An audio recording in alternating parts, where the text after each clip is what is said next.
दोस्तों, अगर ये वीडियो आपको अच्छी लगती है, हेल्पफुल लगती है, तो आप हमारे चैनल को सब्सक्राइब करें, शेयर करें एंड लाइक करें। Thank you. Good morning dear student.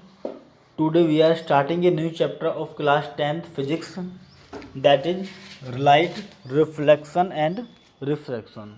तो ये बहुत ही इंटरेस्टिंग चैप्टर होने वाला है। सबसे पहले हम स्टार्ट करने से पहले मैं इसके मार्क्स वेटेज की बात कर लेते हैं। तो बेसिकली बोर्ड एग्जाम में ये आता है आपका 8 to 10 मार्क्स का। बोर्ड एग्जाम में ये 8 to 10 मार्क्स का आ जाता है। इसके नेक्स्ट चैप्टर आप देखेंगे तो वो चैप्टर है हमारा human I it's colourful world. ठीक है, human I it's colourful world इसका नेक्स्ट चैप्टर है। अगर उसका भी मार्क्स वेटेज हम मिला लें तो 8 to 10 मार्क्स में प्लस ये हो जाता है अब आपका 15 मार्क्स तक पहुंच जाता है बोर्ड एग्जाम में।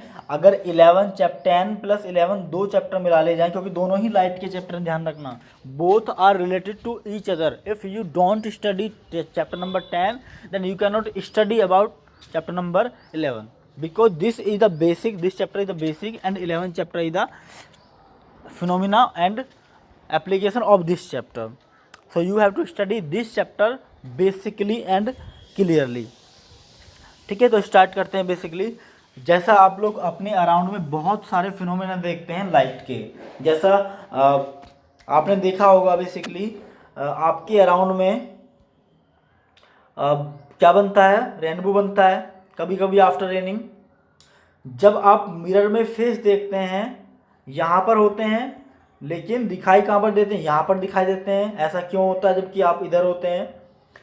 जब आप चल रहे होते हैं बेसिकली तो यहाँ पर आपकी क्या बनती है, इस शैडो बनती है। क्यों बनती है बेसिकली? तो इस टाइप के क्वेश्चंस के लिए जो आपके माइंड में अराइज होते हैं, इन सब को स्टडी करने के लिए हमने ये चैप्टर को चूज किया है। ठीक है, तो स्टार्ट करते हैं। जैसा कि इस चैप्टर के नाम से आपको सजेस्ट हो रहा होगा, लाइट, रिफ्लेक्शन एंड रिफ्रैक्शन। तो सबसे पहले हम पढ़ने वाले हैं रिफ्लेक्शन के बारे में, about reflection. We will study first about reflection then refraction. Refraction को स्टडी करने से पहले आपको कुछ बेसिक टर्मिनोलॉजी आनी चाहिए। ठीक है,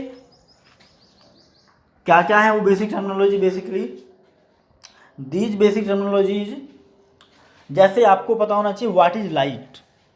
व्हाट इज लाइट? लाइट के बारे में सबकी अपनी अपनी थ्योरी होगी। कोई बताएगा लाइट, याद रखना ये वो लाइट नहीं है जो आपके घरों में आती है, वो इलेक्ट्रिसिटी होती है। That is electricity. You will study about electricity in chapter number 12। So this is not that light. ये वो लाइट नहीं है, ध्यान रखना। ये लाइट वो है जो सन से आती है, जो बल्ब से आती है, जो ऐसी लाइट प्रोड्यूसिंग डिवाइस से आती है। ठीक है, तो लाइट क्या होती है? Light is a form of energy. Light basically बच्चों एक तरह की क्या होती है? एनर्जी होती है। Light is a form of energy. ठीक है, इसका काम क्या होता है? बेसिकली इसका काम होता है, अभी अगर हम अपनी आइज के रेस्पेक्ट में बताएं तो हमारी आइज पे लाइट आके स्ट्राइक करती है और हमारी आइज को सेंसेशन करती है। सेंसर का मतलब होता है फील कराती है कि यहाँ पर कोई ऑब्जेक्ट रखा हुआ है। ठीक है, आगे बढ़ते हैं हम लोग। इसके बारे में बाद में बताऊँगा आपको कि light is a made small particle. Light के बारे में पता होना चाहिए आपको थोड़ा बहुत, ऐसे पहले भी, क्योंकि आप स्टडी कर चुके होंगे इसके बारे में 8 क्लास में और 7th क्लास में, 6th क्लास में। लाइट हमेशा स्मॉल पार्टिकल से बनी होती है, ये पता होना चाहिए। इसका एग्जांपल अगर आपको देखना है, आपके घरों में विंडो लगी होती है। विंडो में सुबह सुबह अगर आप देखेंगे तो यहाँ से पार्टिकल बहुत सारे क्या रहते हैं, उड़ते रहते हैं। ये सनलाइट के पार्टिकल होते हैं बेसिकली, क्योंकि सनलाइट हमेशा या लाइट हमेशा पार्टिकल की फॉर्म में मूव करती है। ठीक है, नेक्स्ट हम लोग पढ़ते हैं। आपको पता है, अभी जस्ट बताया मैंने कि लाइट हमेशा पार्टिकल की फॉर्म में स्ट्रेट मूव करती है। जैसे एग्जांपल्स के लिए आपके पास एक टॉर्च है, बताइए इसकी लाइट ऐसे जाती है घूमती हुई या ऐसे चलती है? ए और बी। तो आंसर है हमने ऐसे देखिए मूव करते हुए, ऐसे मूव करते हुए देखिए, ऐसे मूव करते हुए देखिए, ऐसे मूव करते हुए नहीं देखिए। ठीक है, तो हम कह सकते हैं कि light travels in straight path. Light travels in straight path. Light हमेशा स्ट्रेट पाथ में ट्रेवल करती है, हमेशा स्ट्रेट पाथ में ट्रेवल करती है। हम अगर लाइट के स्ट्रेट पाथ को ये सन है, इससे लाइट आ रही है, we are here.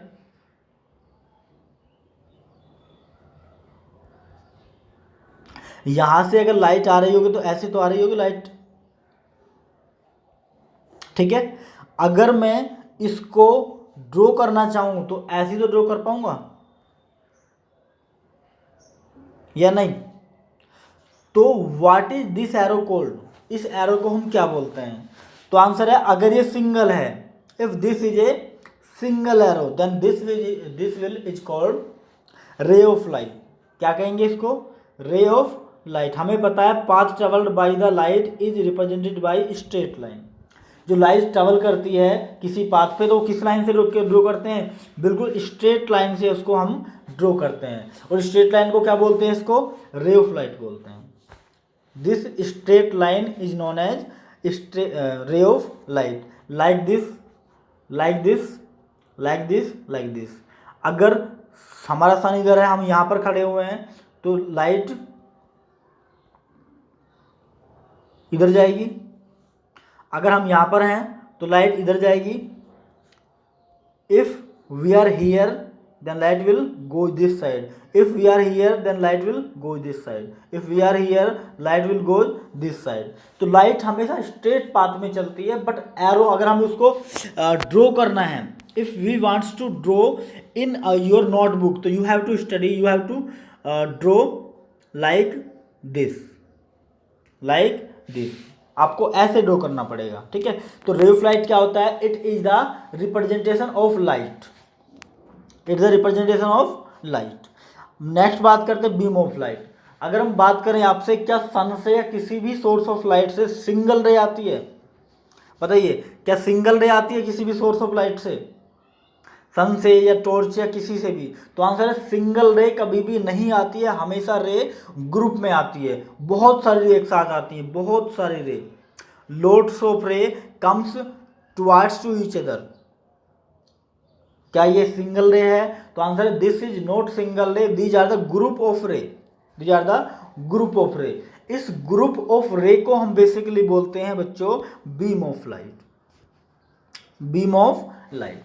What is beam of light? A group of light travels together is called beam of light. मतलब जब लाइट एक साथ बहुत सारे रे के साथ चलती है, when light travels with number of rays, group of rays, then this group is known as beam of light. Examples के लिए you can see here number of rays, एक नहीं है इसमें, बहुत सारी हैं। ये 4 तो मैंने एग्जाम्पल बनाया है, ठीक है। बहुत सारी रे एक साथ मूव करती हैं, तो हम उसको क्या बोलते हैं? Beam of light. क्लियर है? आगे स्टडी करते हैं। आगे बेसिक में मैंने लिखा है luminous object and non luminous object. As you know some body have their lights but some body have not. Examples के लिए अगर आपके पास एक रसगुल्ला है, then you can see here, क्या इसके पास लाइट होती है? इट विल लाइट रिफ्लेक्ट और नॉट? तो आंसर इसके पास लाइट नहीं होती है, ये लाइट प्रोड्यूस नहीं कर सकता। क्या लाइट प्रोड्यूस कर सकता है? तो आंसर है, लाइट प्रोड्यूस नहीं कर सकता है। दूसरा एग्जांपल अगर हम ले टॉर्च का, तो बताइए लाइट ट्रेवल कर, लाइट इसमें से लाइट प्रोड्यूस कर सकता है या नहीं कर सकता है? तो आंसर है, this can produce the light. Sun देखिए, सन लाइट प्रोड्यूस करता है कि नहीं करता है? तो आंसर है, सन भी लाइट प्रोड्यूस करता है। तो ऐसा दोनों में बेसिक डिफरेंस क्या है? तो आंसर है, जो लाइट को प्रोड्यूस कर सकता है that object is known as luminous. The object which can emits its own light.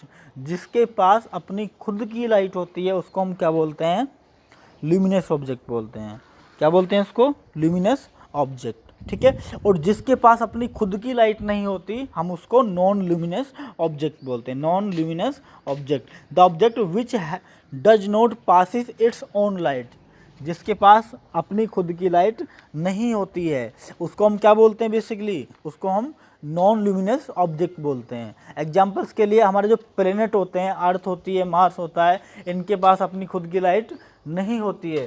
So these are called non luminous object. Clear है? ठीक है। अब हम बात करते हैं मीडियम के बारे में, जहाँ पे हमें लाइट को ट्रैवल करना है। बेसिकली मीडियम का मतलब होता है रास्ता। एग्जाम्पल्स के लिए अगर आपसे पूछा जाए कि आप अपने स्कूल में किस मीडियम से आते हैं, तो आप बताएंगे हम रोड से आते हैं और रोड पे बस में बैठ के आते हैं। ठीक है, तो लाइट भी चलने के लिए, किसी भी चीज़ को मूव करने के लिए हमें किसकी ज़रूरत होती है? मीडिया की ज़रूरत होती है, मीडियम की ज़रूरत होती है, रास्ते की ज़रूरत होती है। तो लाइट को चलने को भी रास्ते की ज़रूरत होती है। लाइट कैसे चले, how can travel the light, तो इसके लिए हमने मीडियम को 3 पार्ट में डिवाइड किया है। आज इसके बारे में भी ऑलरेडी स्टडी कर चुके होंगे। पहला जो मीडियम होता है हमारा, वो होता है transparent and you know about transparent, जिसमें लाइट आर पार जा सके। 2 बेसिक कंडीशन में आपको बताऊंगा। ट्रांसपेरेंट मीडियम वो मीडियम होता है जिसमें लाइट क्रॉस कर जाती है both side, light can cross on both side. पहला क्वेश्चन, पहला पॉइंट। दूसरा पॉइंट ये होता है कि हम लोग क्या कर सकते हैं, इसमें दोनों तरफ देख सकते हैं। We can see both side of a transparent medium. Like we have a glass, हम यहाँ पर हैं,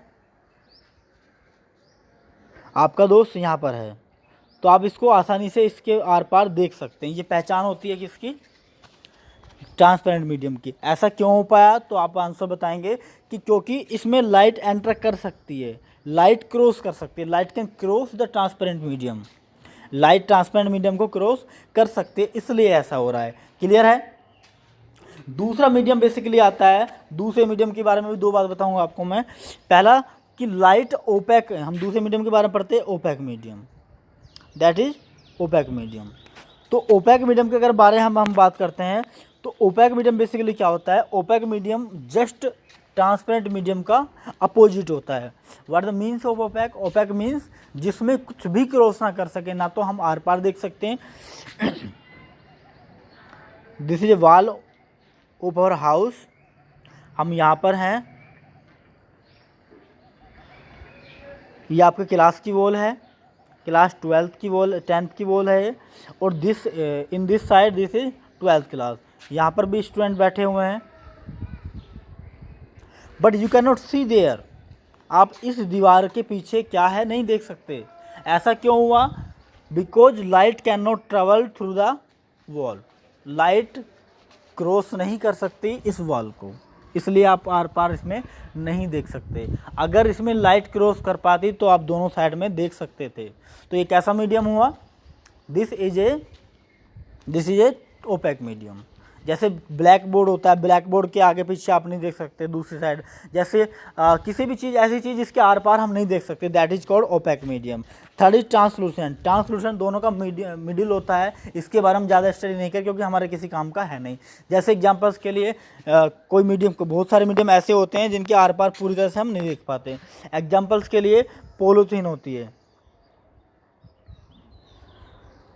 एग्जाम्पल्स के लिए पॉलीथीन होती है। पॉलीथीन में अगर आप देख पाते हैं, दूसरी साइड में अगर आपके पास पॉलीथीन है तो दूसरी साइड अगर देख पाते हैं तो पूरी तरह से नहीं दिखता है। या आपके घरों में जो लाइट होती है, विंडो होती है, उसमें फाइबर सीट लगी होती है, जब आप उसको बंद रखते हैं तब भी उससे लाइट आ सकती है, तब भी उसमें अंदर लाइट आ सकती है, लेकिन आप बाहर नहीं देख सकते उसके।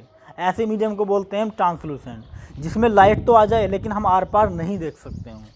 जैसे पेपर की बात करते हैं, पेपर में अगर आप देखोगे टॉर्च जला के तो टॉर्च की लाइट तो आ जाएगी, बट आप आर पार पेपर में नहीं देख सकते। तो that medium is known as translucent. Clear है? उम्मीद करता हूँ क्लियर होगा आपको। नेक्स्ट पेपर पे हम देखते हैं। अब आते हैं बेसिकली हम अपने टॉपिक पे, जो मेन हमारा टॉपिक है।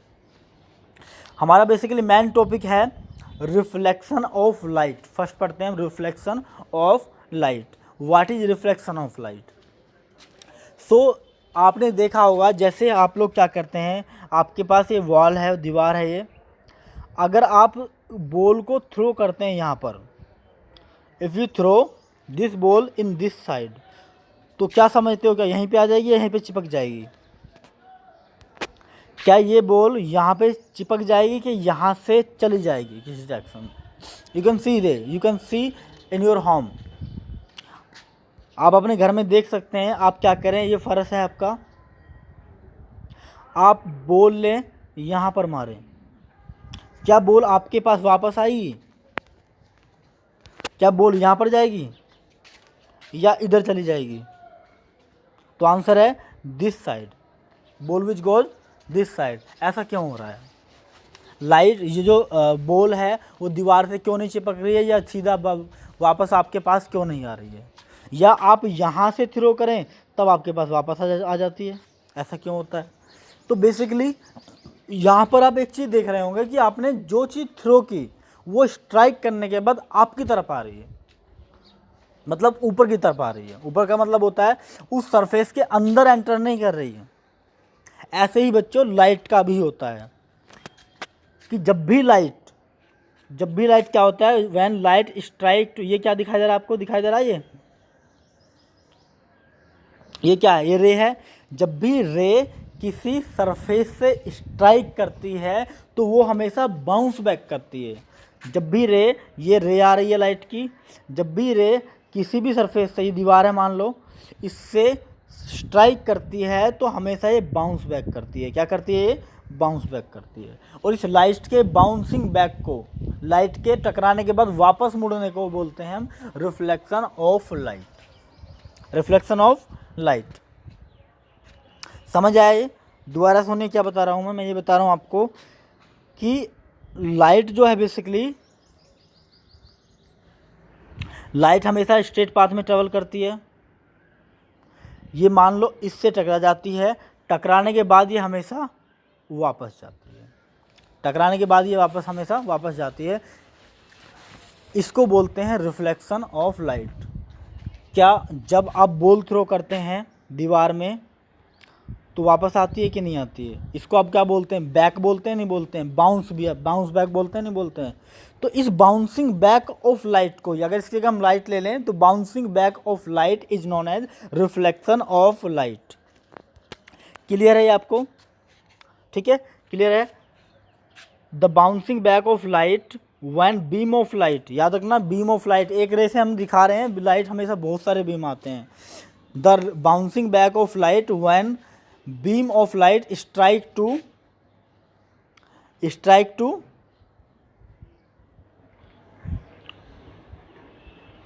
a opaque surface। Opaque surface क्यों ज़रूरी है, क्योंकि दीवार, अगर आप बॉल थ्रो करते हैं और यहाँ दीवार है तो आप इसको स्ट्राइक करेंगे, अगर यहाँ दीवार नहीं होगी, इसके आर पार ये बॉल जा सकती होगी तो बॉल इधर चली जाएगी, आपके पास लौट के नहीं आएगी। लेकिन अगर दीवार है तभी तो आपके पास वापस आएगी। मतलब ये है कि लाइट को ऐसा मीडियम चाहिए रिफ्लेक्शन के लिए जिसमें लाइट क्रॉस ना करे। एग्जांपल्स के लिए अगर आपने यहाँ पर क्या रखा है, एक शीशा रखा है, मिरर रखा है, कौन सा मिरर, गिलास का, जो जिसमें आप आर पार देख सकते हैं, तो आप बताइए क्या लाइट आपके टकराने के बाद वापस आएगी इसमें? तो आंसर है ये तो ट्रांसपेरेंट है, इसमें लाइट वापस क्यों आएगी, इसमें तो लाइट क्रॉस कर जाएगी। लेकिन हमें चाहिए रिफ्लेक्शन में कि लाइट बाउंस बैक करनी चाहिए, लाइट बाउंस बैक करनी चाहिए। और लाइट बाउंस बैक तभी करती है जब मीडियम कैसा होता है हमारा, ओपैक होता है, व्हेन मीडियम इज ओपैक। तो याद रखना रिफ्लेक्शन ऑफ लाइट हम ओपैक मीडियम में स्टडी करने वाले हैं।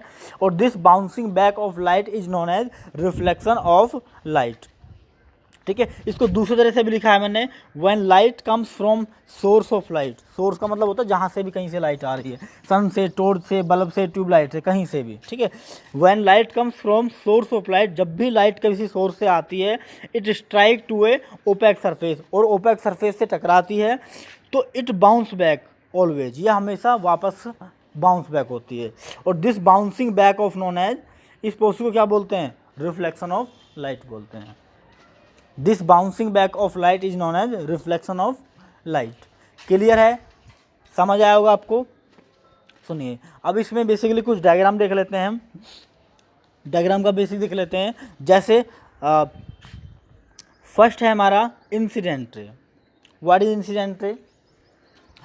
सो सबसे पहले आपको समझ में आना चाहिए ये पी क्यू क्या है। ये पी क्यू एक सरफेस है, वॉल भी हो सकती है, मिरर की वॉल भी हो सकती है, बोर्ड भी हो सकता है, कुछ भी हो सकता है। नीचे मैंने जो लगा रखा है, जो मैंने ये जो लाइन के नीचे ऐसे ऐसे कर रखा है, ये क्यों कर रखा है? तो आंसर है इसकी पहचान है, इसका मतलब होता है कि इसके बैक साइड में कोटिंग हो रखी है। कोटिंग का मतलब होता है पेंट कर रखा है। पेंट क्यों कर रखा है? ताकि ये सरफेस हमें चल जाए पता कि ये सरफेस ओपेक है, ठीक है। होगा भी, हो भी सकता है ओपेक, ना भी, लेकिन अगर हम इस पर पेंट कर देते हैं, ये बना देते हैं, तो क्या बस कैसा बन जाएगा, ये मीडियम ओपैक बन जाएगा, क्योंकि हमें रिफ्लेक्शन ओपैक में ही करना आता है। ठीक है, तो ये जो नीचे बना हुआ है ये ऐसे ऐसे ऐसे, इसका मतलब कि मीडियम में ये नीचे की तरफ हमने कोटिंग कर रखी है, पेंट कर रखा है, ताकि इसमें लाइट क्रॉस ना कर जाए। ठीक है, तो इसमें पी क्यू क्या है, what is P Q, P Q is a surface जहाँ पर लाइट आके टकराएगी। ठीक है, ये ए बी सॉरी ए ओ जो है बेसिकली लाइट आने वाली है, जो आ रही है लाइट, और जो बी ओ है बेसिकली लाइट टकराने के बाद जा रही है। ठीक है, अब सुनिए इंसिडेंट रे क्या होती है। व्हाट इज इंसिडेंट रे, जैसा कि आपको पता है लाइट कहीं से ना कहीं किसी न किसी सोर्स से तो आएगी, टॉर्च से, सन से, कहीं से भी आ रही है। तो मान लेते हैं यहाँ पर सन से लाइट आ रही है, तो ये लाइट आ रही है, एक रे आई, हमने एक रे लाइट कर रखी है, एक रे।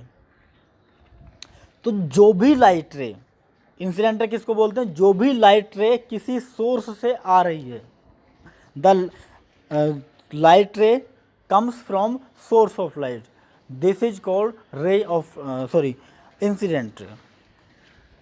जो भी लाइट रे किसी सोर्स से आती है, ये क्या है, ये रे आ रही है कि नहीं आ रही है, तो इसको हम क्या बोलेंगे, बताइए जल्दी से। ये रे क्या है, दिस रे is coming from source of light, तो हम इसको बोलेंगे ray of incident ray, sorry ये किससे आ रही है, किसी सोर्स से आ रही है, तो इसको हम बोलेंगे इंसिडेंट रे। ठीक है, दिस इज को इंसिडेंट रे, किससे नोट कर रहे हैं इंसिडेंट को, हमने ए ओ से नोट किया, ए ओ, इंसिडेंट रे को हमने ए ओ से नोट किया है। क्लियर है। ठीक है, सेकंड हम देखते हैं रिफ्लेक्टेड रे। टकराने के बाद देखिए आप, टकराने के बाद ये रे टकराई यहाँ पर, यहाँ से टकराने के बाद वो वापस इस डायरेक्शन में चली गई, तो जो आफ्टर स्ट्राइकिंग रे चली जाती है, आफ्टर स्ट्राइकिंग द रे विच बाउंस बैक आफ्टर रिफ्लेक्टिंग, जो टकराने के बाद वापस जाती है उसको हम बोलते हैं रिफ्लेक्टेड रे। ठीक है, जो भी टकरा, यहाँ पे स्ट्राइक किया, यहाँ पे स्ट्राइक किया, स्ट्राइक करने के बाद इस डायरेक्शन में वो चली गई, तो इस रे को क्या बोलेंगे हम, रिफ्लेक्टेड रे। किससे शो कर रखा है इसमें, हमने शो कर रखा है इसको,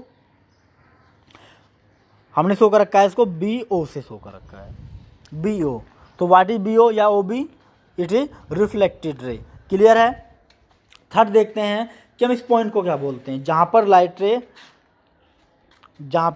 लाइट रे आकर टकराती है, इस पॉइंट को क्या बोलते हैं, तो आंसर है इस पॉइंट को हम इंसिडेंट पॉइंट कहते हैं। What is this, incident point where light strike comes from source of light, जब सोर्स ऑफ लाइट से लाइट आकर किसी पॉइंट पर टकराती है सरफेस पर, तो that point is known as incident point. लिखा हुआ है incident point, the point where incident ray strike to surface and bounce back, टकराने के बाद वो वापस चली जाती है, उसको हम बोलते हैं पॉइंट ऑफ इंसिडेंट। याद रखना ये पॉइंट है हमारा, this point you can see here O, so this O point is point of incident. क्यों पॉइंट ऑफ इंसिडेंट, क्योंकि यहीं से लाइट रे स्ट्राइक की है और यहीं से बाउंस बैक हुई है।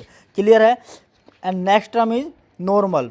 आपको ये लाइन दिखाई दे रही है बच्चों, दिस लाइन, क्या रियल में ऐसी कोई लाइन होती है, तो आंसर है ऐसी कोई लाइन नहीं होती है, ये हमने जानबूझ के ड्रॉ की है ताकि हमें स्टडी करने में थोड़ी सी हेल्प मिल सके। इससे क्या स्टडी करने में हेल्प मिलती है, अभी आगे चलेगा आपको पता। हम बेसिकली इनके बीच का एंगल मेजर करते हैं, इसका और इसके बीच का एंगल मेजर करते हैं, तो हमें हेल्प मिलती है। वैसे ये है क्या, तो आंसर है ये नॉर्मल है, दिस इज नॉर्मल। बेसिकली ये हमारा सरफेस है, सरफेस के परपेंडिकुलर एक लाइन ड्रॉ करते हैं अपनी मर्जी से, सरफेस के परपेंडिकुलर अपनी एक लाइन मर्जी से ड्रॉ करते हैं। क्यों ड्रॉ करते हैं, ताकि हम एंगल को मेजर, ठीक है। क्लियर है। तो इसमें क्या किया हमने, एक परपेंडिकुलर लाइन ड्रॉ कर ली अपनी मर्जी से। ये क्या है, ये परपेंडिकुलर लाइन होती है जस्ट सरफेस के, ठीक है। इसको हम बेसिकली एन से नोट करते हैं, और ये याद रखना इमेजिनरी लाइन होती है, दिस इज इमेजिनरी लाइन, ये रियल में नहीं होती है, हम अपनी मर्जी से ड्रॉ करते हैं। इसकी इंपॉर्टेंस क्या है अपने आप आपको चल जाएगा पता जब हम अभी नेक्स्ट टॉपिक पढ़ने वाले हैं, ठीक है। याद रखना ये नॉर्मल जो होता है हमेशा परपेंडिकुलर होता है इस सरफेस के, इसीलिए इसका नाम नॉर्मल रखा गया है। परपेंडिकुलर को साइंस की लैंग्वेज में हम नॉर्मल कहते हैं, ध्यान रखना। क्योंकि ये सरफेस के परपेंडिकुलर है, इसलिए हम इसको क्या कहते हैं, नॉर्मल कहते हैं। ठीक है, आगे बढ़ते हैं हम लोग। Angle of incident, what is angle of incident? तो एंगल ऑफ इंसिडेंट बेसिकली क्या होता है, हम चाहते हैं कि जो रे आ रही है, ये जो रे आ रही है ये कितने एंगल पे आ रही है, तो हम चाहते हैं इसको मेजर करना। इस एंगल को मेजर करने के लिए दो तरीके हैं, या तो हम इसका एंगल मेजर कर लें, ये वाला, बट इस एंगल को मेजर करने में हमें बहुत प्रॉब्लम होती है। क्यों होती है? क्योंकि मान लो सरफेस ऐसा है, अब कैसे मेजर करोगे कि लाइट यहाँ आ रही है, तो कैसे मेजर करोगे, ये मेजर करना पड़ेगा आपको, and this will be difficult for us. तो हम क्या करते हैं, एक परपेंडिकुलर ड्रॉ कर लेते हैं, दिस इज ए परपेंडिकुलर। अब हमें आसान है कि इन दोनों के बीच का एंगल हमें पता है, क्योंकि ये 90 डिग्री बिल्कुल स्ट्रेट लाइन है। स्ट्रेट लाइन से एंगल मेजर करना बहुत आसान होता है। एग्जाम्पल्स के लिए इसके साथ अगर आप एंगल मेजर करते हैं ये, तो बहुत आसान है। लेकिन यही दूसरी कंडीशन में अगर आप इसके साथ एंगल मेजर करते हैं तो आपके लिए बड़ी डिफिकल्ट हो सकती है कि ये एंगल कितना है। इसलिए हम नॉर्मल ड्रॉ करते हैं ताकि हमें ये आसानी हो सके कि हम एंगल नॉर्मल से कितना है। ये हमने क्या बताया था, इंसिडेंट रे, ये हमने क्या बताया, नॉर्मल।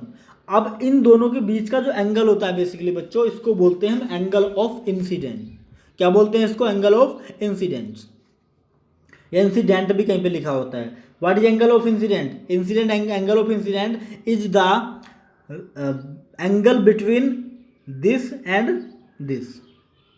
इसके और इसके बीच जो एंगल है ये, इसको क्या बोलते हैं? Angle of incident. इसको आई से नोट करते हैं। Angle of incident is the angle between incident ray to the normal. Incident ray normal के बीच के एंगल को इंसिडेंट एंगल बोलते हैं, या एंगल ऑफ इंसिडेंट बोलते हैं। इसको बेसिकली बच्चों आई से नोट करते हैं।